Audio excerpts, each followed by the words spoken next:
Price Lord. கர்த்தருடைய நாமத்துக்கு மகிமை உண்டாவதாக. யோவான் 1:12 கர்த்தருடைய வார்த்தை சொல்கிறது, அவருடைய நாமத்தின் மேல் விசுவாசம் உள்ளவர்களாய் அவரை ஏற்றுக்கொண்டவர்கள் எத்தனை பேர்களோ அத்தனை பேர்களும் தேவனுடைய பிள்ளைகள் ஆகும்படி அவர்களுக்கு அதிகாரம் கொடுத்தான்னு சொல்லி வசனம் சொல்லுதுங்க.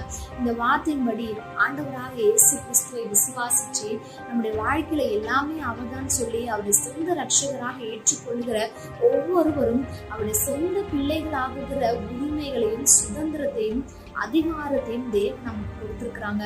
ஒரு தகப்பன் தன்னுடைய பிள்ளையை நேசிச்சு பாதுகாத்து அவனுக்குரிய எல்லா காரியங்களும் செய்து அவனை நடத்துகிறது போலதான் தேவனும் நம்மளை நேசிச்சு நடத்துகிறதுக்கு அவர் போதுமானவரா இருக்கிறாங்க. ஒருவேளை நாட்கள்ல நீங்க ஆண்டவராக இயேசுவை அறியாதவர்களா இருக்கிறீங்களா, அல்லது அவர் விட்டு நீங்க தூரம் போயிருக்கலாம். உங்களுக்கு தாங்க இந்த வார்த்தை.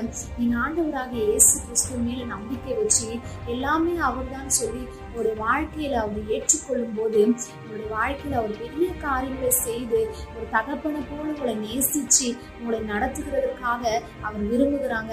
உங்களுடைய வாழ்க்கையை கூட ஆண்டவருடைய கரங்கள்ல ஒப்பு கொடுக்குறீங்களா? தேங்க்யூ. God bless you.